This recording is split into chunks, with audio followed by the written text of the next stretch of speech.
Good morning, everybody. Good morning. How are y'all? How was your weekend? I had my second shot on Friday, so I wasn't feeling great all weekend. Oh, wow. How do you feel? I feel fine today. I mean, I just got like really tired and kind of weak, but I didn't like get a fever or chills or anything like that. Well, that's good. Yeah. Mine's next week, and I'm a little bit nervous about it. Hopefully it goes well. Yeah. I'm like, it's actually like right before my birthday. So I'm like postponing my birthday for like the week after because I'm like, if I invite people out to dinner and I'm like feeling sick, I'm not, anyway. Right. Yeah, that's a good idea. Oh, well. Okay. Whoever's at KW Beverly Hills, can you make me host?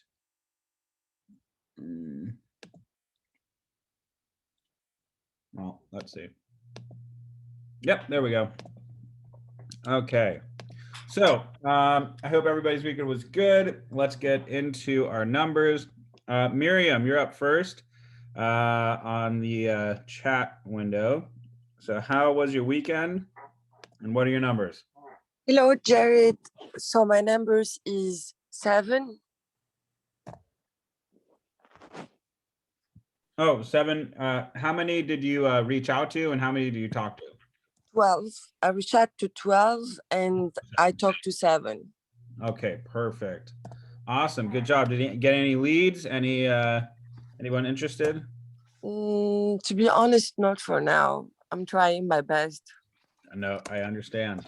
Absolutely. You know, the new listing that I got, I've been talking to her for a year and a half. So it happens. It's all good. And I think I'm going to start maybe door knocking soon. I went with my friend, like he showed me like around where I can go and give me some ideas. Nice. Good. Door knocking, like I said, I think door knocking is even better than cold calling personally. Okay. Good stuff. All right, Alex Benson. Hey there. I did 6 and 6, and I might get a listing appointment out of it. I have an appointment. I might get a listing out of it. Whoa, that's awesome. It's amazing. How did you get that one?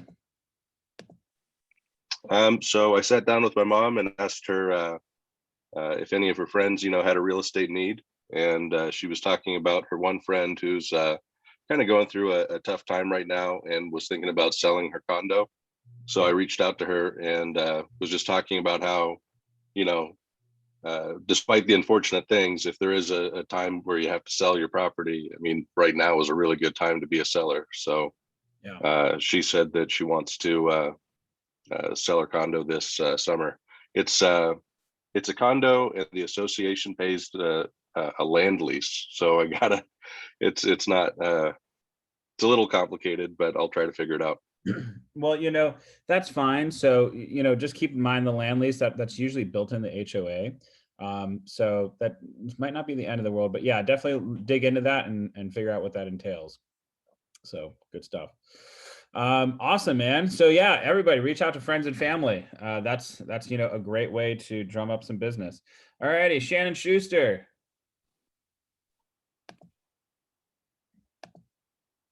You there, Shannon? I'm here. Oh, there you go. I had 10 and 8. 10 and 8. Any of them turn into an appointment or maybe a buyer or listing? Not yet. A few would definitely keep me in mind if anything came up in the future, but nothing right now. Awesome. Well, keep it up. Keep it up. Joseph. Joseph. You there? Go once. All righty. Let's go. We'll go back to him later. Gabby, how are you? Good. I did it 24-15. 24 and 15. Awesome. You have a good weekend? Yeah, it was pretty good. Good. Good. Awesome. All right, Salinas. I'm here. How are you, bud? Doing good. How's that one person going? Oh, horrible. But still there. had my wisdom teeth taken out last week, so I didn't make too many calls, but I did keep in contact with some guy that wants a rental property. And then I have a potential buyer for a condo actually. So if what was his name, Alex, I'll go ahead and put my like email or phone number on there to see if I have like because one of my cousin's boyfriend wants a condo, so it's like depending where the area is, we could go ahead and maybe talk about that. Nice. Awesome. Definitely. 100%. So how was your numbers again? Sorry about that. I didn't call anyone, but contacted two. Nice. I like it. Just go 2 for 2. How was getting your wisdom teeth taken out? Horrible. I don't recommend it. I've had mine. Did they give you good medicine for it though to make it feel better? Yeah, but I swole up. My face looked like it went through like a car crash or something. It was not Swole fun. up like a chipmunk. Yeah. Awesome, man. Well, good stuff. And yeah, I think that'd be great about the condo thing. So cool. Awesome. Who's next on my list? Joseph, were you back yet? Yeah, I'm back. All righty. What were your numbers? 20 and 6. 20 and 6. How is it going with the auto dollar? It's going good. It's going good. I haven't spent as much time as I'd like to spend on it, but some good things have been happening for me in my life. So I've been kind of busy, but it's gonna slow down a little bit here. So I'm sure I'm gonna be hitting it real hard soon. Nice. Awesome, man. Well, good stuff. Good stuff. And yeah, the auto dialer is only as good as how much you use it. So only as valuable as whatever. Anyway, so I definitely recommend getting on it though. All I get right. what you're saying. Thank you. I have a Skittle in my mouth, so it kind of tripped me up there. All righty, Albert Kim. Yes, sir. At 25, 20. 25 and 20. Awesome. Any of them go anywhere? Most of them, I think they're just, I guess they're all just like in the future. In the future, they'll let me know, but nothing as of now. I actually did speak to someone that might possibly soon, but for now, nothing. Awesome. No worries, man. Keep at it. Keep chipping away. It's a numbers game. So good job. Guy Carpel. Are you new, Guy? Yeah, I am new. Hey, Guy. How are you? Welcome. Thank you. So what we're doing right now is we all kind of pledge that we're going to make this many contacts per day, per week. And then we go over the actuals. How many calls did we make and how many did we actually contact? And by doing this, we can kind of figure out on average, how many calls per week do we have to make to contact new people, whether it's, talking about real estate, asking for the business, asking for listings, buyer arrangements. Maybe they have a referral they can refer to us. Because the point is lead generation is basically the name of the game in real estate. So how many people can you agree to contacting per day? And we'll figure out what it is per week. Well, where are we getting these contacts from? I have friends and family that I've already contacted, but there? So for us, it's friends, family. It could also be door knocking. It could be cold calling. Sure. And frankly, walking down the street of the grocery store. If you, have your, force yourself to start up conversation with people, you'd be surprised how you can kind of slip real estate in. Mm-hmm. One of my favorite things to do is, I go out to a restaurant or something, I kind of look at somebody's food or something that looks really good. I'll go, hey, what did you order? I mean, I know this sounds pretty, elementary, but like just striking up convo out while you're at dinner, complimenting them on, their order and whatever, you can all of a sudden go, so what brings you out tonight? And eventually bring in real estate and do it, in not such a salesman-y kind of way. Sure. So anyway, so Guy, how many, and listen, you can repeatedly contact people, about stuff and we'll learn, a little bit more about that through scripts, dialogues, and, just, through the course of the classes, but reaching out to friends and family, it doesn't have to start with real estate at all times. You can always just like kind of tail at the end of it. How's work going with you? They go, oh, work's going great. Awesome. Yeah. Real estate, is pretty interesting for me. By the way, do you know anybody who's looking to buy or sell? I know I asked you, the other week, but always looking for my next client. And if they're really truly your friends and family, they won't mind if you ask them that. So Yeah. good Yeah, stuff. I can commit to, I don't know, to 25 people. Nice. Coming in hot. I like Yeah, it. let's do it. Awesome, man. 25 times. So that's 175 people a week. Awesome. And how many would you say you've contacted so far from, we can give you, we can start it actually, next class, but yeah. Very good, Guy. Glad to have you on the call. Okay, thank you. Awesome. Cheers. All righty. Who is next? Pashman.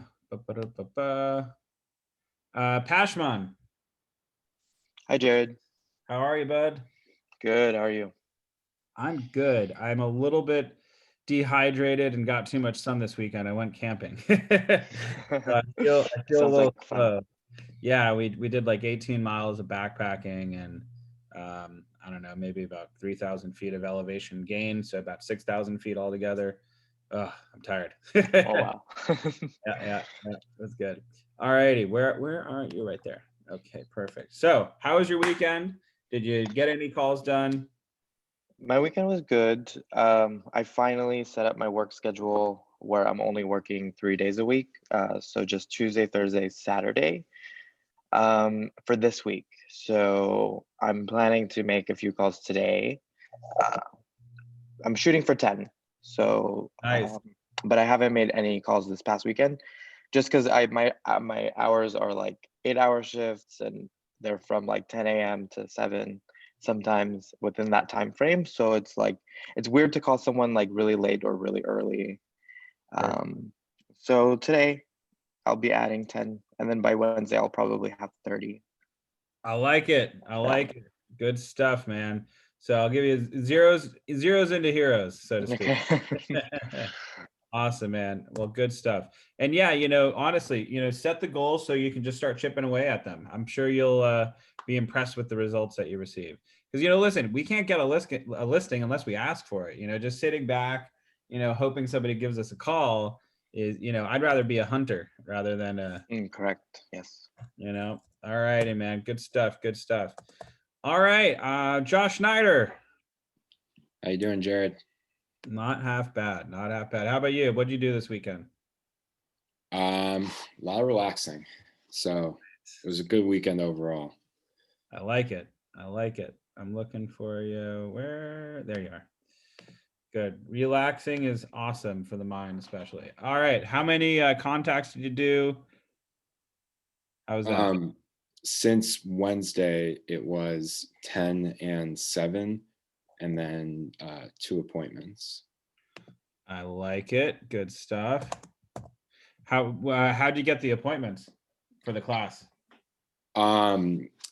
So my mom is a law professor back in Wisconsin, where I'm from, and I was like, I'm sure people out here on the West Coast, like whether it's Irvine, Pepperdine, UCLA, like just can you give me all of their emails for people So she gave me 4 emails. I emailed all of them. And I set up kind of like, 2 lunch dates with them in May in the next coming weeks. Dude, that's awesome. Yeah. I love it. Again, that's 2 people today in this class who got, leads or listing leads from their mom. So Mother's Day, it's not too late to send a card and say, hi, Mom. Awesome. Yeah, the gift roles were reversed. I feel like I got her flowers, but she definitely gave me, I think, a better gift. That's awesome. Well, send her a note, like we always say in the class. Awesome, man. Well, good stuff, Josh. And yes, also handwritten notes apply to our parents too. Very cool. Awesome, everybody. Well, let's go get into it. Let me reshare my screen. Okay, sell your listing. Chapter 6. I think we are 1 behind because I missed the first one. I completely forgot it was starting over again. We had a couple weeks off. All righty, so sell your listing. I have the instructor edition up, so I'll try not to give you all the answers too easily. But okay, so of course, speaking of handwritten notes, we were just talking about handwritten notes to the mom. So here are, again, some examples of our handwritten notes. I'm going to go ahead and put this into the chat box for everybody to download if they would like. This is a great, template for writing notes after we've spoken with somebody and got a lead from them, or people that we just know, like, and trust, or whatever. So hold on, let me put this in the chat. Boom. All righty, so go ahead and download that if you want, and you can literally copy and paste this exact note and just input their names, and maybe add a little something that you talked about over the phone. So great way to keep in touch with people. All righty. Okay. So far, we have worked hard to find business and get the appointment. Once you have landed the appointment, you demonstrate to the seller your value as their listing agent, and they've signed the listing agreement with you. Now what? It's time to act on your promise to sell to your sellers in the listing presentation. It's more than just sticking a yard in the sign in the yard. Successfully marketing and servicing a listing is very important to your client and could have positive, long-lasting benefits for you. Get the listing sold by attracting buyers to the listing. Do that job well, and you will also generate additional buyers who will buy other listings, and sellers who will see you as an effective listing agent. Meet your sellers' needs in a focused and communicative way. This will build your reputation as a top listing agent, generating repeat business and referrals from the seller, and create many more paydays ahead. So, how important, when we do our marketing for our listings, how much do you think that is just really self-serving for us? A lot. Yeah, absolutely. You get to put a big sign in the LA Times with your name in big bold letters. You pay for additional marketing through search engine optimization, and again, your name and number in big bold letters. And the more times people see your name, you start getting brand recognition. So, keep in mind, when you have a listing, you're also meeting potential buyers, potential sellers, all of that stuff. When you're at the holding the open house, you're meeting all these potential buyers who are ready, willing, and able. They all have a pre-approval letter. Plus, you're meeting all the neighbors in the neighborhood who might be selling their home in the near future. So listings is really a leverage position for all of us real estate agents, more so than being with a buyer. So keep that in mind. Let's try to get those listings. They're really, really important. Okay. If I can have Miriam read Make It Happen. Your service to seller begins the moment they sign a listing agreement with you. You are now their advocate, their agent, and their fiduciary. Fiduciary, a person who is legally or ethically entrusted to manage money or property between two or more parties. Being the seller fiduciary means servicing and marketing their home in the most effective way. There are 3 steps in the critical phase of your listing relationship with any seller. First, stage the property. 2, market the listing. 3, communicate with the sellers. Perfect. So now we're not always going to stage every single property, obviously, but we have gone over in previous classes how important staging a property is. With that one listing that I had, we ended up selling, I think it was like $400,000 more than when we had it unstaged. So keep in mind, if you get a seller who's willing to invest, $5,000 or maybe $10,000, $15,000, maybe there's a little bit of work that needs to be done as well, in addition to staging, getting it into sellable condition. You could net, hundreds of thousands of dollars more. So depending on the property, obviously it's going to range, but that's definitely a good thing to do. Okay. Marketing the listing. That's also very important. Clearly, we want to get the marketing done and communicating. Awesome. So staging the property. I just went over the importance of that, so I'm going to skip it for the interest of time. Okay. Will staging bring in high offers? So according to the National Association of Realtors, 32% of realtors report a 1% to 5% increase in the offer. 16% of realtors report a 6% to 10% increase in the offer, and 3% of realtors report an 11 to 15% increase in the offer. So obviously my situation was very, very rare, but that just shows you it is possible, especially in our market. Our market is insane, which is awesome. But, you know, this gives you kind of an idea of what you could realistically expect staging to do for, you know, your potential sellers. So again, it's not going to be a magic bullet. You don't expect every single property to get, you know, $400,000 above asking price, but on average, there is an increase directly related to the staging of a house. Okay. So according to the National Association of Realtors in 2015, the median cost of staging at a home is $675. I'm just going to tell you that right now. That is not the case in Los Angeles. Staging a home in LA is probably going to be in the thousands.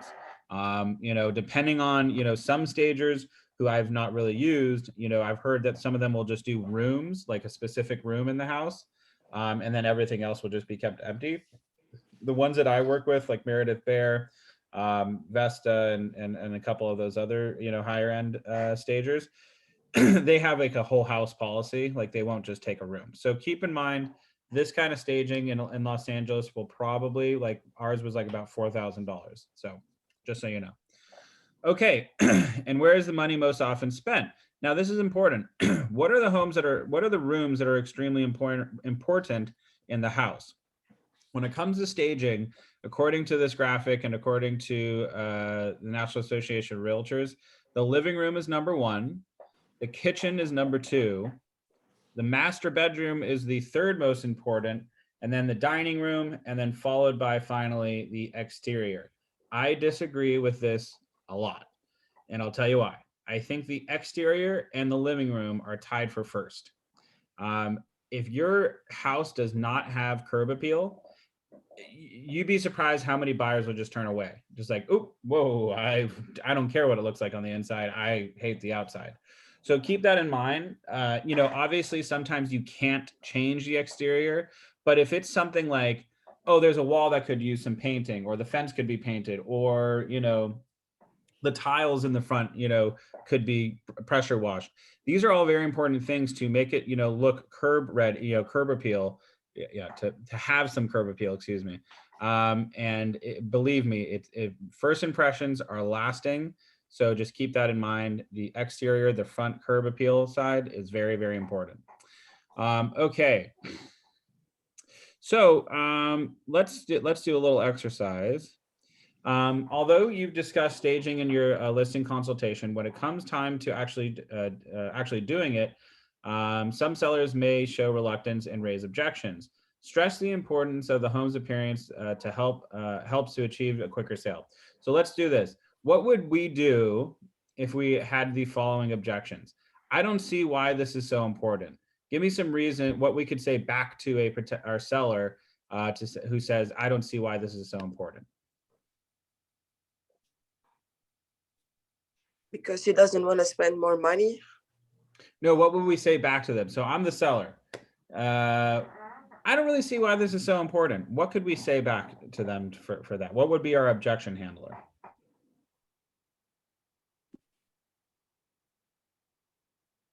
Because it's important to let the buyer envision how they could see themselves living in that home.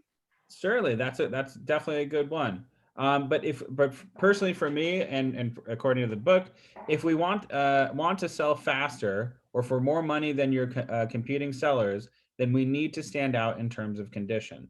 So remember, when we went over what we can control in you know, a listing, there's only 2 things. And does anybody remember what's in our control when we have a listing? Price and condition. Price and condition. Those are the only 2 things we can control. So if you have a seller who's saying, you know what, I really want, you know, $2 million because the house across the street, that by the by is brand new construction, was just recently remodeled. Yeah, fine, it has the same bed bath count, but they think that their house that was built in the 30s is, comparable to that house for whatever reason.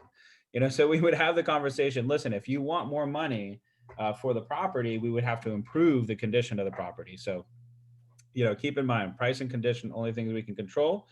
So we'll just go through this and go over the answers together. Do we really have to make this repair? What I would say back to them, or what the book says, is we can sell it just the way it is, but it's likely going to take longer and we probably won't get as much money. My recommendation is to have it repaired so that we can get the best price possible in the shortest amount of time. The choice is yours. What would you like to do? Make the repair or take longer to sell?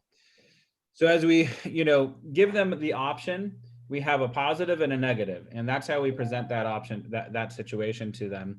And just, say, hey, listen, we're going to pay for it one way or another. It's either going to be upfront or it's going to be down the line in the future as far as sales price. So, and for some, and by the by, if they say, no, it's okay, like, we'll reduce the sales price, that's fine too. Don't worry about that. Everybody's motivation is going to be different. Some people don't have the money to be able to, do the repair. And if they're okay or understand that this may affect, sales price, then let's go ahead, move forward with it. All right. Hey, Jared, Yes.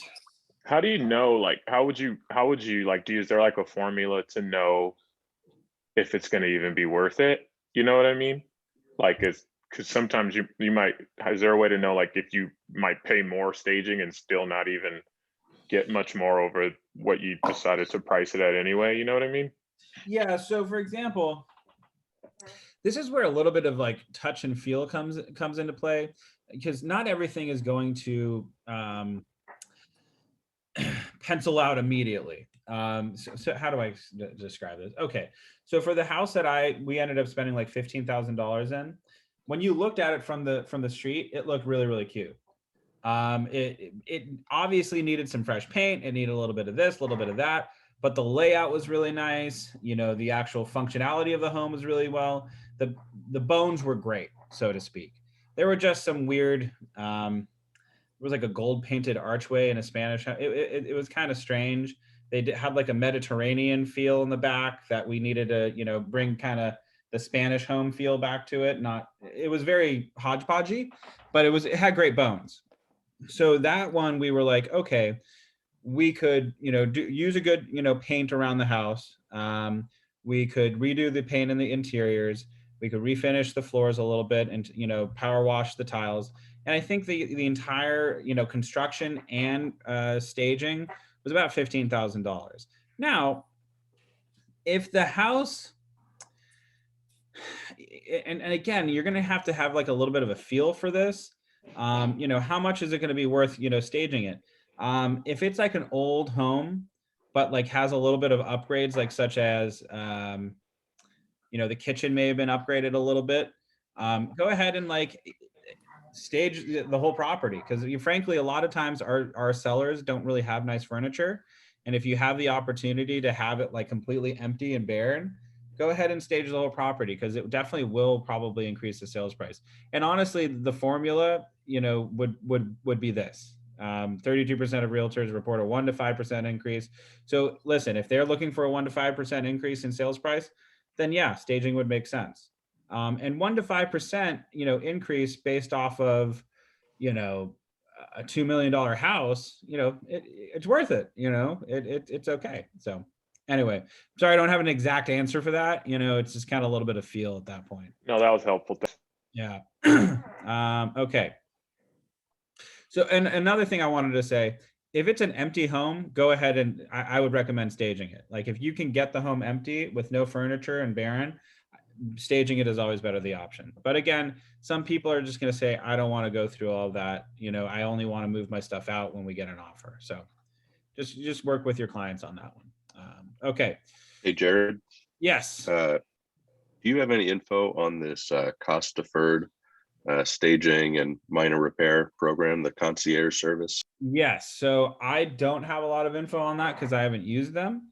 But I would defer you to Alfredo or Josh. Which office are you in, Alex? Newport. Just kidding.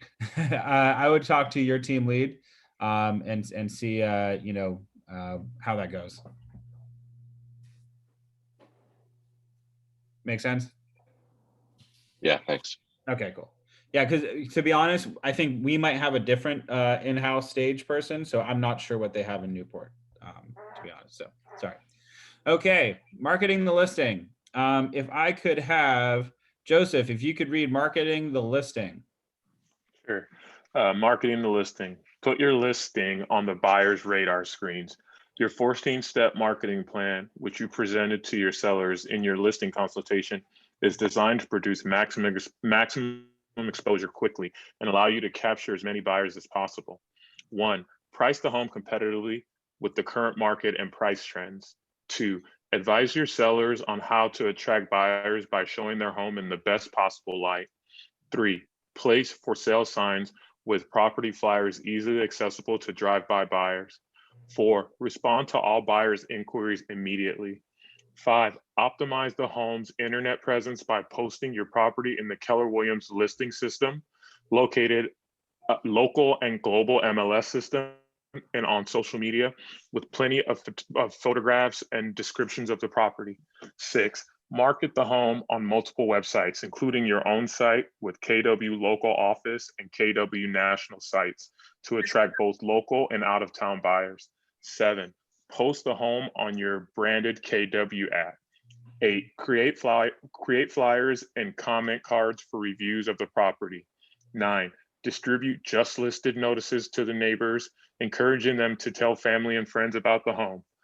10, target your marketing to active real estate agents who specialize in selling homes in this area. 7, include the home in your company and MLS tours, allowing the agents to see the home for themselves. 12, create an open house schedule and market and host the open house to promote the property to prospective buyers. 13, target active buyers and investors in your database who are looking for homes in the price range and area. 14, provide the seller with weekly updates detailing your marketing efforts, including comments from the prospective buyers and agents who have visited the home. Awesome. So obviously marketing a listing is a very involved process. And you know what I like to do to get all this stuff ready is personally, I usually ask for like a week or two from my seller, just so I can have a little prep time to get everything kind of in order. Because if you really want to market something effectively in Los Angeles, especially, you want to have a multi-angle approach. One, you want to go out, in my opinion, you really want to, and this is the practicality part, price the home competitively. Yeah. But once we get all that fun stuff done, the contract's done, the ink's dry, we know what we're going to do with the price, everything's going to be staged, whatever. Awesome. I would door knock the entire neighborhood. That's one of the big things that I love to do. I think something like 70 or 80% of people who move to a new location know somebody in that same neighborhood. And that's one of the driving factors as to why they moved into that location. Now, what do I mean by that? It could be a school system in that area, and they know somebody who lives in that area, and their kid goes to that school system. Something like that. So it doesn't actually have to be, oh, I'm moving there because of that person. It could be just through, passive reasons as to why they're going to be going over there. Anyway, so we want to go ahead and door knock the neighborhood, invite them to a neighborhood exclusive open house before it officially hits the market. Go ahead, and why would we want to do that? Maybe you can find somebody who has a buyer and double lend it, which would be great. You could potentially, get a listing in that meeting right there and just kind of show how you are a different agent from all the other agents out there. You have a little bit of wine there. You can call it a pre-listing party. So it's not actually an open house. These are all things that I've utilized into getting, homes sold very, very fast and drum up a lot of interest. So we've invited the entire neighborhood. The other thing that I say is extremely important is having an internet presence. Just through either command or through Facebook, you can boost ads to thousands and thousands of people for a very small amount of money. Like $60 for 5 days. I think you get like 2,500, maybe, like 8,000 something, clicks or views. So that's very, very effective. And oftentimes you can kind of select the area of where you want those views to be driven. So for example, I just want Beverly Hills, greater Los Angeles area, a little bit of the Valley, Santa Monica, and the Palisades. Done. I'm able to do that very effectively through Facebook. Then after that, obviously open houses. Open houses are going to be huge. You can pick up a lot of buyers and sellers there as well. So good stuff. Hey, Jared. Yes. You just went mute. Sorry, for the open house where you invite the neighbors only, would that be before you put the property on the MLS, or would that be, so it'd be before, so you would have that conversation with your seller at the listing presentation that this is what you'd want to do?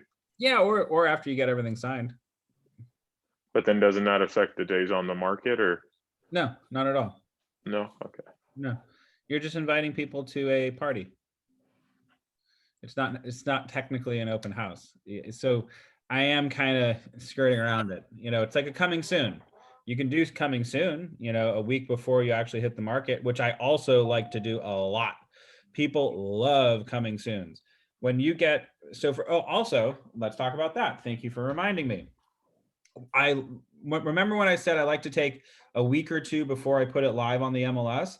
I get my client to sign what's called an SELM form, which is seller elected, leaving it off the MLS, something or other. Anyway, that's what it means. I forget the exact acronym. But you get them to sign the SELM form. And that basically states that they understand it's not going to be marketed on the MLS yet, and that for X amount of days, it will be coming soon, so to speak. But then even then from that coming soon, that SELM, you can still put it on the market as coming soon, and it's not technically, going on the MLS. But what's even cooler than that is when all of a sudden you have the new listing on the market. You don't have like 20 or 30 other properties as your competition. You just have the like maybe 2 or 3 others, and so you actually get more eyes than active pending or an active listing, excuse me.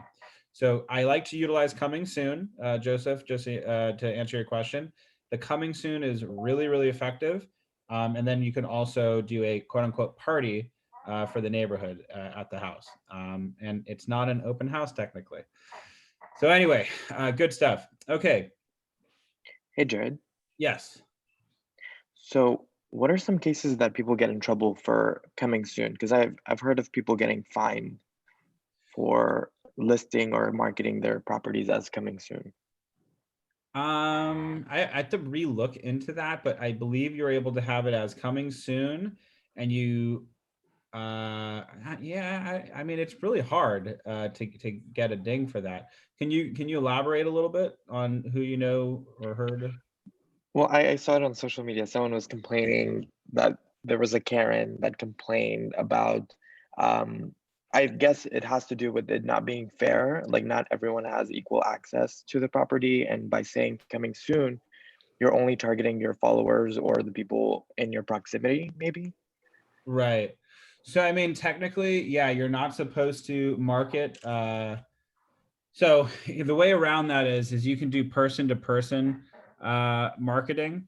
You can't put it on the MLS. You can't really put it on, a bunch of different outside websites. You can put it on the MLS as coming soon, and you can go person to person and have person to person communication that you are going to be having a listing. So as long as you can show that you're going person to person, that's okay. You're not technically mass marketing. So again, I said I would So go like, with let's say you have a large social media following and you post the Yeah, you're property not, on your, you're actually not supposed to put that on your social media. oh, okay. Yeah, I that's get it now. that's the issue there. So thank you for bringing me around to it. So yeah, no, the issue with coming soon, you can do person to person marketing. You can't do like mass social media marketing, like yo blah blah blah. You can do mass social media marketing coming soon and saying no, we're not going to do showings until this point. That's okay. So don't get me wrong. You can put it on your social media as long as it's just coming soon and also not going to be doing any showings until it's live on the MLS. Does that make sense? Yes, that makes sense. Thank you. Okay, so it's kind of cattywonker, but there's ways to walk around it, so to speak. Now, again, person-to-person marketing, what could you do for that? If you went door knocking, you're going person to person and just inviting people to the open house. By the by, we're not accepting offers until a week from now, so to speak. Now, does that mean you can't receive offers? You can receive an offer, but you're not accepting an offer. Does that make sense? So receiving an offer is holding on to it. Accepting it is going into contract. So you can receive an offer before the week is up, but the point is we're not going to be accepting any offers until we've put it on the market. Did that make sense? Yes. Okay, cool. I hope I explained that well. I'm feeling a little bit sleepy. By the by, everybody, I had about 4 or 5 hours of sleep over the last 48-hour period or something like that. So backpacking is fun, but sleeping on granite can be not so comfy. Okay. Alrighty. So marketing action steps. Choose one of the daily 10-4 homes you've previewed recently. Okay. So this we're not going to do right now because we are on a Zoom call. But this is a good kind of strategy. Take a home that you've kind of maybe previewed recently, either online or in person with a client, and then kind of as an exercise, evaluate that property's features through these points from your 14-step marketing plan. Write in comments on each of the below and be prepared to share your thoughts with the class. We're not going to make each other do that right now, but this is a good exercise for you to do when you're home. Okay. Holding an effective open house. Pashman, could you read holding an effective open house for us? Okay. Part of your marketing strategy and one of your 14 steps is to show property through an open house. Holding an open house is an excellent way to market your listing and market yourself as a real estate expert. Open houses benefit the seller by attracting buyers to their home. The more visits a house gets, the faster it'll sell. Buyers love open houses. Open houses benefit the agent holding the open house as a key leading generation strategy because they offer a relatively safe and non-aggressive sales environment. They provide opportunity for great face-to-face prospecting. The open house event and the time leading up to and after provides opportunity for you to build relationships, market your name to a geographic farm, and secure a neighborhood's mind share. Refer your Ignite toolkit. Awesome. Yeah. So again, keep in mind, an open house is not just for your seller. It's also for you a little bit. You can pick up buyers, you can pick up sellers in the neighborhood. Very, very awesome stuff. Okay. Let us watch this video. Oops. Uh-oh. Number 6. There we go. Yep. Wait, no. Which one is this? Okay, hold an effective open house. All right, and let's have a quick convo after this video. Oh, hold on.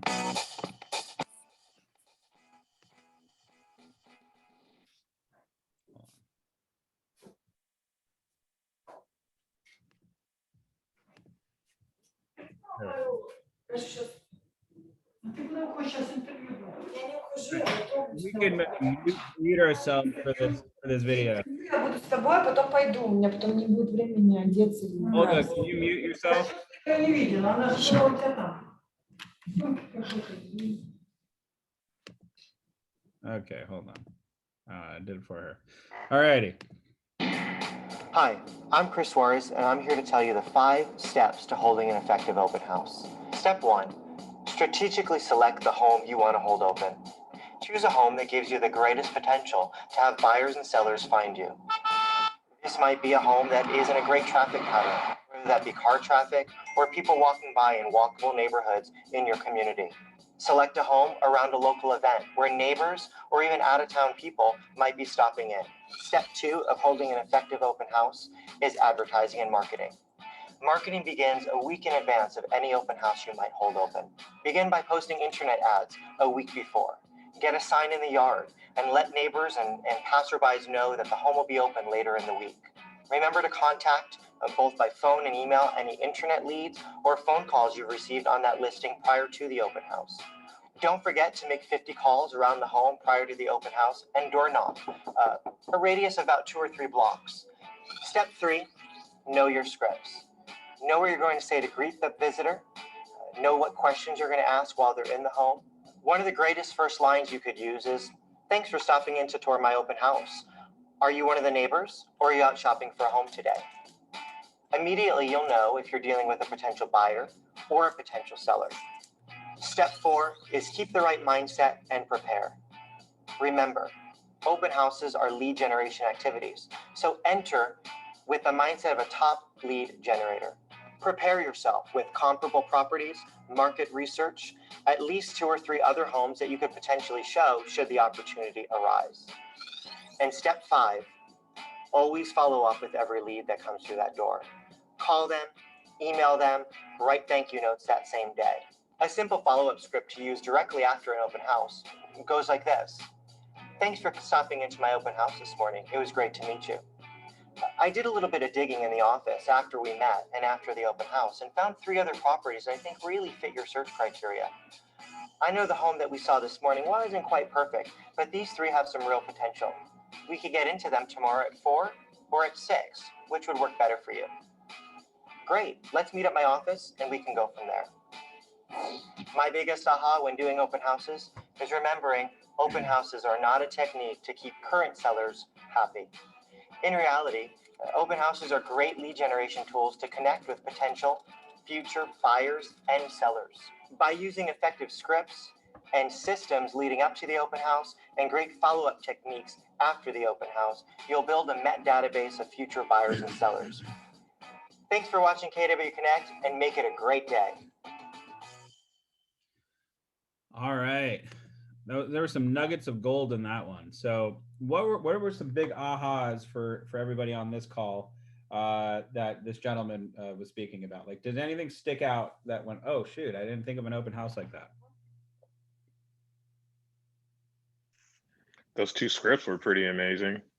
The one for, when people first walk in the door, and then for when you follow up with them, and then always having like the comps and then 2 or 3 other homes that you could possibly sell to them and knowing the market research. That was pretty good.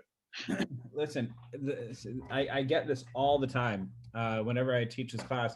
Well, Jared, aren't you there to sell your client's home? Yeah, but the house is going to sell itself.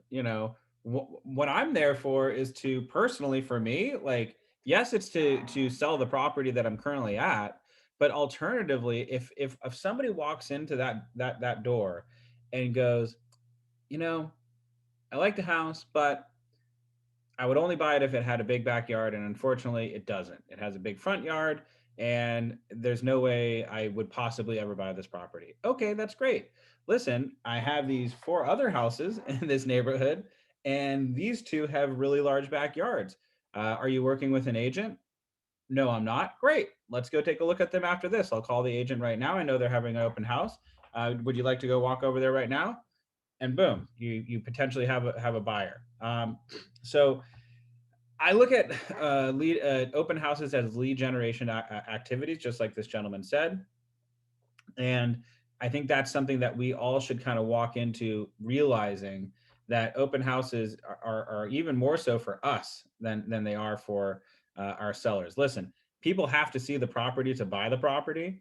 But other than that, we're just really showing the property around. I mean, we're also there to sell the property, but we're going to identify if there's no way that they're a buyer or no way that, that they're going to make an offer, then we're going to go ahead and pivot and try to get them as a buyer or sell their own property. Talking with neighbors, for example, oftentimes you think that the neighbor is just coming in out of curiosity, but in fact, you are in a job interview and they just haven't told you yet. So they might be going to investigate how competent the real estate agent is, and if they like them. Awesome, or her. Okay. Let's get into, oops, I need to do a new screen share. Sorry about that. Shoot, hold on. Anybody else have any ahas from that thing that we just watched? All right, hold on a second. Why doesn't this work? Okay, there we go. Screen share. Okay, cool. All righty, get the word out. Think of an open house as a big event. And really, when we think about open houses, I know that we're not doing them right now because of the pandemic, but they are expected to start very soon, so like sometime either in the late spring or early summer. So keep that in mind. Okay, get the word out. Think of an open house as a big event. Treat it as a massive marketing campaign. Unleash all your lead generation creativity. Invite people directly to your open house by actively prospecting for traffic. This is a critical lead generation activity and will build your database and position you as a neighborhood expert. Door knocking. In Shift, Gary Keller recommends knocking on 100 surrounding homes. Why so many? Because informing the neighbors about your open house will not only create more traffic, it will also allow you to lead generate for buyers and sellers and preview other homes for sale in the neighborhood. Be sure to include any nearby apartment complexes, as this will also give you the opportunity to lead generate for renters who may be interested in buying. Okay, leverage the internet.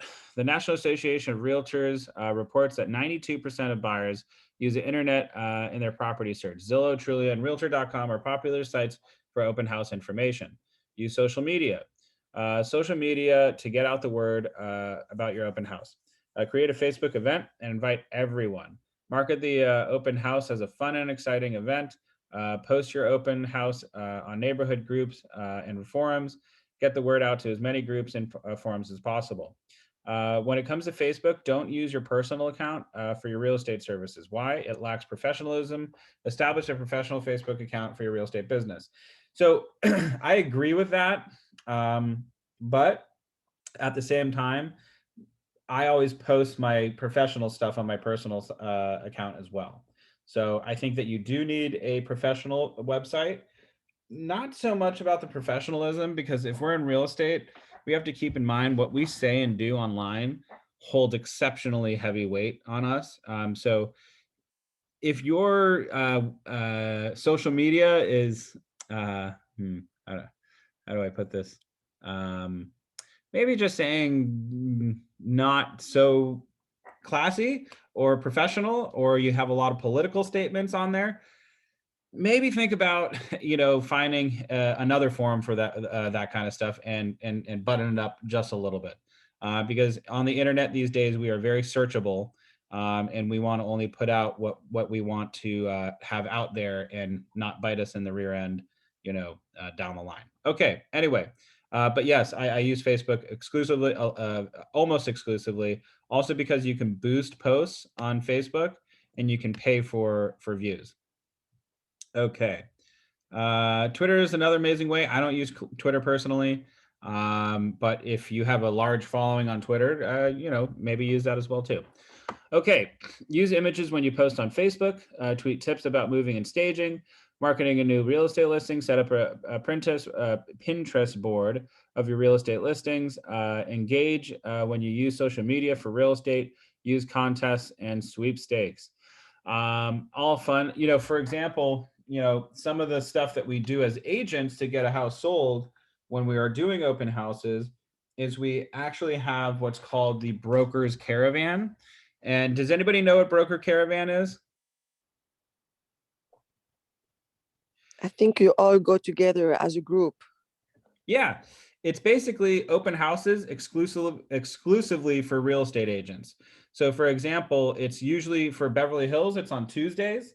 We haven't had one all year because of the pandemic, but when it starts up again, you have a day set in the week on Tuesdays for all real estate agents to come by your property and preview the house for their buyers. So let's say you have 4 showings set up for the weekend with your buyers, but you want to see the properties first so you can kind of, get the lay of the land, so to speak, and point out the great features, or even take a property off the list for your buyer. But in any event, brokers opens are really, really powerful because more than likely than not, the person who buys your listing is probably going to be represented by a real estate agent. So if we want to do our job as fiduciaries by bringing in a lot of traffic, we want to bring in as many brokers as possible. Now, how do we do that? I've had taco trucks, Taco Tuesday at some of my listings. I've seen people get an In-N-Out truck to bring a bunch of real estate agents in. You know, you have broker twilights where you have a bunch of alcohol and get your brokers nice and drunk. So there's plenty of different things that you can do, and keep that in mind. Okay, great, awesome. All righty, communicate with the sellers. Remember, you have told the sellers it's all about them, and that you have promised them for a 10 plus customer experience. You have agreed to communicate in the ways that work for the sellers, whether once a week, once a day, or by phone, email, or text message. Update your sellers regularly. Form a listing from listing to closing, and include your status of your market efforts. Feedback form, the home. Wow, I am so tired. Feedback from the. Oh, okay, there is a typo there. Okay, my bad. Feedback from this home showing, any offers on the table, and the steps to leading to successful closing once the offer is accepted. Anyway, okay, very good stuff. Let's see. Communication checklist. If I could get Alex to do communication checklist.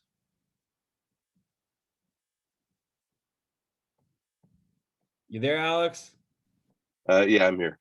All I'm right. just looking for where we're reading on the communication tips here. Oh wait, do I have it on the yeah, right here. Communication checklist. Okay. What value do each of the following communication tips provide to the customer? Communication tips. Follow preferences.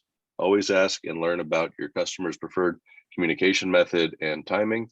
Is it phone, email, text message, twice a week? Match style, in person or on the phone.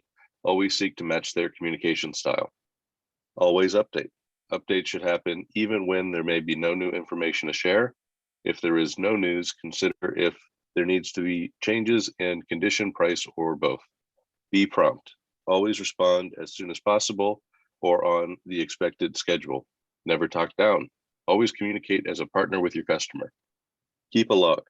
Maintain communication log in your eEdge database so you are always reminded of what was said in the last contact. Read your log before a call.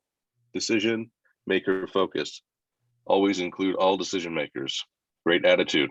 Always be enthusiastic and positive. Awesome. And so if I could ask you all, for example,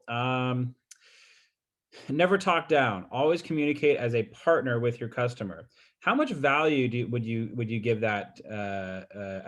How much value do you think that holds to your client? I would say a lot. You know, if I hired somebody to be my realtor and they were talking down to me, I'd be like, well, screw this person. I don't want to work with them. So I would say it's extremely valuable. You know, whenever we're dealing with real estate, we're not always talking about a rational decision. Selling somebody's, you know, personal home, there's a lot of memories in there. There's a lot of emotions. You know, I always say that the home is an extension to your family. You know, when I sold our child, well, when my parents sold my child at home, I was like, what? I'm like devastated. Like I don't want, what? I'm never going to be able to see this home again. It was like a death in the family, you know, it was horrible. So keep in mind, never talk down to them. You know, you're a partner in this, you're communicating with them. Issues are going to come up and you're not always going to see eye to eye. Always give an update. Let me ask you this. Who would you rather work with? I'm a client. I just hired Joe Schmo Realtor from Remax. And Joe Schmo never calls me. And I have to constantly pick up my phone and call Joe Schmo and be like, Joe, how did the showings go? Did we get any offers? What's going on? Versus the awesome real estate agent from Keller Williams, Beverly Hills, who has already set up a scheduled calling schedule. Hey, Mr. and Mrs. Seller, I'm going to give you an update every single Monday just to go over a recap of what happened over the weekend and all the different showings. Obviously, if we get any traction or any offers come in, I'll let you know immediately. But other than that, expect a call from me every single Monday, anywhere between 4 or 5 o'clock p.m. Sounds good? Great. Awesome. Also, mind you, on Friday, I'm going to give you an additional update on what's been happening in the market, how many showings we should expect to happen this weekend, and you know, what's happened for the past week. Sound good? Sounds great. And so basically by doing, who would you rather work with? The first one from Remax or the Keller Williams agent who's constantly following up? Probably the Keller Williams agent. So now the point of that, I would say, why is that valuable? You never have your client guessing. You never have your client, you know, worried or nervous. They know, and the expectations have already been set that the communication is going to happen on these days. So very important. So great. So obviously you should definitely take some time to review all of that, and write down how important you think some of these things are. Okay. Customer experience. Let's try this again. I think I can read. Okay. Customers do business with you because of your service and the perceived value they get from that. They want to do business with people that help them feel comfortable with making one of the biggest decisions in their life. Truth. The excellent customer experience will set you apart. Always under promise and over deliver. This is one of the biggest business lessons that I've learned in my career as a professional. Before I was in real estate, I was in construction, and I didn't really understand this concept, and I over promised once, and I remember how much it bit me in the behind. So if I, for example, have a client and I think it's going to take me 1 or 2 days to get something off of my desk and get it around to them, I'm going to tell them it's going to take 3 days. And if it only takes 1 day, they think I'm a rock star. So keep that in mind. Under promise, over deliver. Okay. This idea should be a hallmark in your business. Here are some examples. If you say you'll communicate once a week, communicate twice a week, or until your seller asks you to scale it down. Absolutely. Say your staging expert will be in touch with you with the sellers in the next week, then make sure the stager calls them the next day. So what are some things that you can think of as far as under promising and over delivering? Anybody? Maybe like price. Sure. You know, I have a listing right now. We're not on the market yet, but she asked me today, where do you think it's gonna sell at? I think it will probably, I 100% think that it'll probably sell above 1.6, 1.65. So I told them I think it's, you know, probably going to be, you know, around 1.6. I think it's gonna be like 1.65 or 1.7. I really think it's going to be around there. There's no competition on the market right now. So I think it's just going to be a flood, and it's in Beverly Hills. So I think that we'll get a lot of offers there.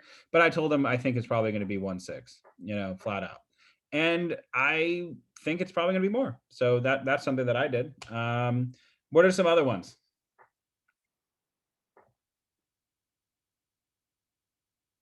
Come on, y'all. Maybe, you know, you could tell them when they ask about like how many appointments you think you'll be able to set up for first showings, you know, don't get them too excited, just say a couple, but you know, in the back of your head, it easily could be up to a dozen just because you know the market's hot. Absolutely. 100%. That is a great example, Josh. That's perfect. Awesome. And we're not necessarily trying to play games with our sellers, but we just want to make this, you know, as stress-free as possible. And by doing the under promise, over deliver, that really helps the situation. Okay. Be solutions oriented. hone your problem resolution skills. Make it a habit to never communicate with a client about a problem without having one or more solutions you recommend. Your clients are always looking to you to be the expert, to have the answers. What kind of problems might arise that you can apply solutions to and be seen as the customer's hero? This is huge. Don't come to your clients with a problem. Have solutions. What are some things that could arise? Maybe one of the buyer's loans don't get approved, you know, once the appraisal comes in. So maybe you could have, you know, the other people who came to the showing who showed interest, you know, let your client know that maybe you fell out with that one, but you also have 3 other people, you know, waiting, you know, to purchase a property. Yeah. So for example, all of a sudden you find out that the loan isn't coming through, the first 3 calls you should make after that were the other offers. Let's say you had 3 other offers on the property, calling them to say, hey, listen, if we fall out, would you be, willing to be, step into the escrow or whatever, and call all 3 of them until you get a yes from one of them, unless it's all no, then, whatever, but they'll probably still be in and have some skin in the game unless they found another property. That's the only reason why I think it would backfire. But yes, that's exactly what I would do, so that when I call my seller, I go, hey, listen, I have horrible news. I'm so sorry to, be the bearer of bad news. But the other client, who we were in escrow with, they couldn't get the loan. Something happened. The underwriter just said, you know what, we can't do it. I know it's horrible, but I have these 3 other people who are still interested in going ahead with the price that they offered. And in fact, one of them has already said that they're willing to match, the other, the escrow that we just fell out of. So that is absolutely, Joseph, a perfect example. Good job. Good stuff. Okay. Jared? Yes. So don't buyers have to present like a pre-approval with their purchase contract? Yes, So- but you could still fall out of escrow for, listen, some people, they're like, you know what, I'm about to buy a new house. I want a new Bentley. Oh, okay. that was a ding on your credit, wasn't it? No, now we can't approve you for the loan. So it happens for whatever reason, a death in the family. Maybe the wife's husband died or the husband's wife died, and all of a sudden they just want to cancel escrow. It could be, it doesn't have to necessarily being the loan approving. It could just be they're walking away, so in that situation, you'd want to go ahead and call all the backup people and see if they're still open for it. And also, it doesn't, not only does sometimes the loan not only does the loan not, sometimes it's not that the loan doesn't get approved. Like I just sold a property and we were able to get 50,000 over the asking, but the lady was self-employed, and like due to COVID, they had to extend escrow for 60 days. And we were also in the middle of a 1031 exchange where the buyer was going to purchase another property with the money, for the proceeds from selling of his property. So we lost out on a property due to that. So a lot of stuff kind of happens, until you finally close escrow. It doesn't necessarily mean that the escrow just, doesn't go through. It might just be an extension or something that causes a delay. Yep, 100%. But things happen, or T happens. All righty. Develop staging resources.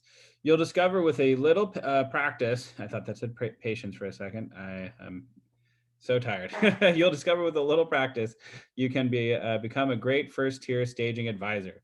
However, you'll also want to get to know a few staging professionals who will work with you and enhance your professional reputation. Who will help you with staging? Anybody think? Well, me, I can help you with that. Meredith Bear is amazing. They do some of the best staging in Los Angeles. Your market center can also help with that. Other agents can help you find great stagers. And yeah, so ask your market center, other agents, give me a call. If it's a high-end listing, I recommend Meredith Bear. They're amazing. Okay. How far does Meredith travel? Don't know the answer to that. But I think they would go down to Newport. I was thinking about the potential one I'm going to get in San Diego. So, yeah. I don't know. I don't know about that one. I would contact them. But, they could also maybe recommend you to somebody. So that's another resource for staging, other stagers. Hey, this might be outside your area of expertise, but I love your work. Do you know anybody who can do this in San Diego? So, how do you spell her last name? Meredith Bear, like I think it's like Bear, like rar. Hold on, like the one that ate my hat. Oops. Hold on. How do I spell her name?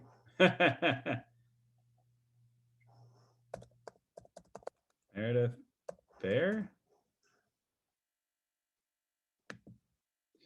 I can't spell. Meredith Bear Home. I think it's BAIRD. I don't think it's that. BAER. Oh, never mind. Cool. No worries. Meredith Bear home. So this is, so can everybody see what's on my screen right now? I don't know. Yeah. So this is Meredith Bear. And this is why they're very expensive. They don't just like have like, you know, IKEA furniture. They have really, really nice stuff. Like very expensive stuff. And they basically interior design the entire home in under like 2 days. And it's pretty impressive. In fact, Meredith Bear is so good that she once had her seller go, you know what? I kind of want to take it off the market and just live here. And can I buy the furniture? But luckily enough, usually people are selling for serious reasons and not just because they want to. It was a celebrity who did that, but yeah. So this is Meredith Bear. They're great. Why stage with it to our home design services? Trying to see, maybe they would have area of where they work, but they don't, so never mind. Okay, so we have another video, create a wow experience. And by the by, I used to think Meredith Bear was always spelled very strangely as well, and I was surprised that it was just bear, like rar, bear, and that was pretty funny. Anyway, so weird. B-A-E-R is her last name, and B-E-A-R is the animal. Yeah, well, I mean, similar to it. Sorry, I know it's not exact, but yeah. Hold on. Create a wow experience. Okay.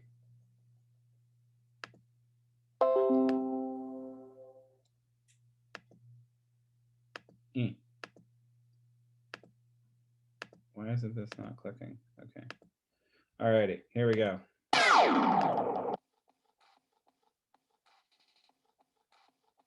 Hi, I'm Josh Bath, and I'm here to talk to you about creating a wow experience with your clients. Creating that wow experience with your clients starts right from the initial interview. When you're sitting down with them and you're listening to them and you're asking them good questions, that's really what sets you apart from the rest of the agents that just go in there and talk. The mindset should be not, what am I going to ask them next before they've even finished their sentence with you? The mindset should be, what are you saying to me? A couple things that I do to establish a really good wow experience for my clients. I tell them that a photographer is going to contact them. I tell them that a home stager is going to contact them. And after that's done, I follow up with them. And I ask them, so how was your experience with my photographer? Now, I already know that the photographer I've chosen is incredible, and they're going to deliver great service the way I deliver great service, except I get to use the service they use as an extension for the energy I'm creating with them in that wow experience. Once their home's listed, how I continue on with that wow experience, I just communicate with them almost every other day. And that communication is either by phone, by text, or a follow-up on an email. The advice I would give you if you're looking for a place to begin, I'd sit down with a notepad of paper in a quiet place and just start writing out naturally in your mind everything that you do from the moment you've sat in their living room to the moment you've gone back to the office and handed the file to your assistant. How are you communicating with them? What are you doing? These are all incredible steps to communicate back to your seller, because normally they don't know what's going on. And if you're telling them what you're doing, you're helping them remove some of that fear and building confidence and trust in you, which is exactly what creates that wow experience. For people thinking that they need to do something big and as a result never doing anything at all, go back to small. It's not about being over the top and big. Sometimes wow is just following up with them when you said you were going to follow up with them. Or it could just be as simple as paying attention to some of their needs, like they don't have time to cut the grass. Maybe you might hire someone to cut the grass. That'll blow their mind. And for you, you can hire a local neighborhood kid. That doesn't cost very much. Little things like that, though, go a long way for referral business and creating a customer for life and that wow experience. Definitely. So what are some wow, and thank you, Alex, for reminding me how tired I am and not spelling bear correctly both ways. But what are some wow experiences that we can set up for our sellers? Like, what are some things that we have in our power to be able to do to really just kind of knock it out of the park?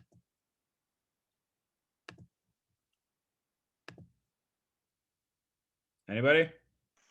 You can be there for like the home inspections. Totally, be there for the home inspections. For example, the house that we staged for my client, we got like 400K above asking. I like played project manager. I was there for every single moment we were doing the construction. I was able to help, point them to, great contractors who could do it for very cheap. I was able to set up all the appointments for the stagers and stuff. And I facilitated everything for them on their behalf. They gave me that direction, basically. That's kind of, we're too busy for this. Like, can you just get meet these stagers and get bids from them? They ultimately decided who they're going to work with. But, it was me who went through and interviewed all these different stagers and interviewed all these different, handymen and contractors who were going to do the interior, put sod in the back, gardeners, all that fun stuff. I helped them with that. So what are some other things that we can do? I, for example, painted a room once with my seller, hey, it's okay. So what are some things you can think of? Nobody? All right. What about some booties at the door? Booties, absolutely. For example, when we have a open house, and a lot of our sellers are really nervous about it, making sure that they don't bring any dirt into the house. During COVID times, making sure everybody's wearing a mask, have your own mask prepared, ready to go to offer them. Gloves, absolutely, 100%. Very good, awesome. So just think outside the box if you can, but also at the same point, go back to basics. Communication is key. Being on top of things, anticipating their needs before they even arise, and coming up with solutions. These are all things that help make us stick out, compared to our competitors. So definitely get out there and do it. Okay, this keeps doing that, and I don't know why it does. Here we go. All righty. By the by, everybody, I'm gonna break probably around 12:30. I have to bring my Jaguar into the dealership and get it serviced because it's making weird noises and I don't like it. Okay. Super service. Providing a terrific customer experience is the cement that holds a great seller business together. Super is a great acronym for helping to remember the critical dimensions of a great service. Sincerity, be honest and reliable. Understanding, focus on their needs, wants, and values. Predictability, deliver what is promised and expected. Exceptionality, provide the extraordinary and the uncommon. Responsiveness, report quickly and reliably. Providing a super service forges relationships with customers that are the foundation for growth, including repeat business and referrals. Stay in touch with your sellers using the touch campaigns and it's in command, including personal contact, and you can become their top of mind resource for real estate for many years to come. You want to be their real estate agent for life. Awesome. Okay. So there's been one transaction. So, by providing a really amazing experience for our clients, one of my clients, in fact, in the beginning of the transaction, threatened to sue me. This is in the beginning. I didn't do anything. This guy was just kind of like off his rocker, but he's actually slowly become one of my best clients ever and a 3-time repeat business source. And what I realized with this gentleman is he just really needs to feel like he's being listened to. And, surprisingly enough, just by listening to the guy and his needs and not getting too frazzled and upset, I was able to almost kind of predict what he needed in the entire process. And he's given me, repeat referral business, and I'm going to be selling his niece's house this year. So good stuff. Okay. Let's see, putting it all together. Oh, wow, we're done. That's hilarious. Hey, we're done. So do you have any questions in regards to holding listings, selling your listing, stuff like that? Marketing side? I think there's a couple questions in the chat box. Oh.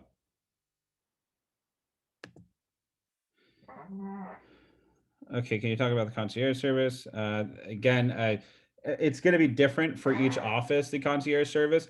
I know for Beverly Hills, we have a great service. If we talk to Josh or Alfredo or anybody at the front desk.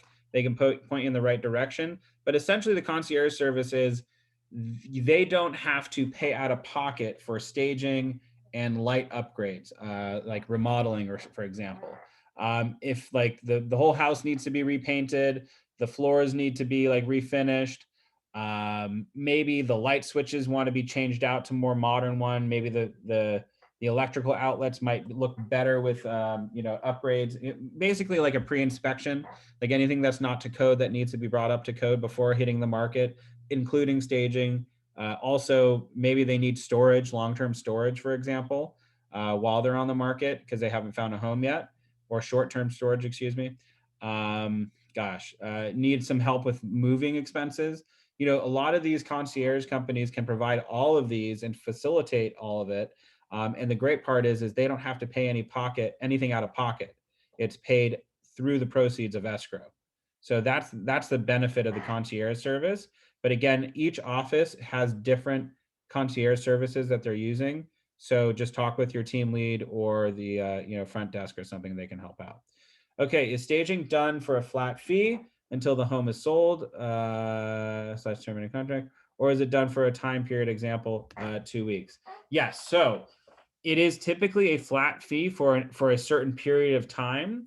If it goes on any longer than that, they should stipulate how much it costs, like per week, per month, per day, etc. Per day, per week, per month, etc. So I hope that helps. Let's see. And yeah, and that's what most stages do. Again, it's a private business, so everybody's going to be different. But I know that Meredith Bear gives you like a flat fee for like, I think like a month or something like that, or something or whatever. And then anything thereafter is charged on like a weekly basis, I believe. So, all righty. Any other questions? Yes, I actually have one. Yes. What are some things you pay out of pocket for marketing? So what we pay out of pocket for marketing is stuff like internet ads, LA Time ads. What else? Maybe pictures, for example, like your photography. You would pay for that out of pocket. Other than that, like any staging, that's usually the sellers, but that's not really marketing. But yeah, it's pretty much marketing that you would be paying for. Thank you. Awesome. Any other questions, y'all? On your go ahead. On your pre-listing party, would you avoid printing out flyers for the community? Yeah, I would do it like kind of like a cute little invite kind of thing, like maybe on some nice paper, hey, just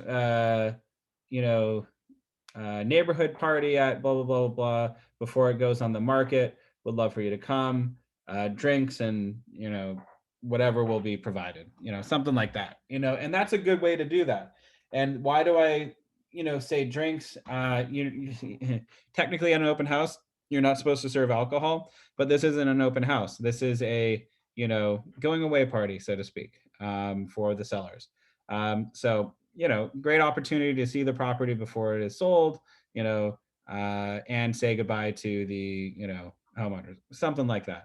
But, you kind of like work your way around it, if that makes sense. But yeah, I would say that that's a great opportunity to do that. Now, again, it's a little bit difficult because there are some new rules about not advertising listing ahead of time. So, just double check with your broker to make sure it's okay. So yeah, hope that helped. Question, Jared. Yes. Please, how do we found open houses opportunity? Do I have to search through the MLS or get an email from the brokerage? How do I do that? So again, open houses are not happening. I know we're talking a lot about open houses, but unfortunately they're not happening right now because of the coronavirus pandemic. We are expecting open houses to start again. But other than that, what you would do to see a property is you would look on the MLS for individual properties and set up an appointment with the agent. Does that make sense? So unfortunately, we're not doing open houses right now. It has to be scheduled appointments. But once the pandemic is over and everybody gets their shots, so go get your shot, everybody. We will be able to do open houses again. So we expect that to happen again this summer. But unfortunately, right now we can't. Any other questions? Is there a sign guy, like for you to get your sign made by? Yes. Like, Hold on.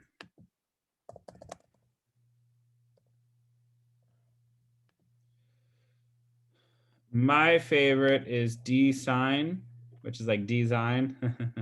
But D-Sign is the company that I use. And I'm going to put that in the chat box.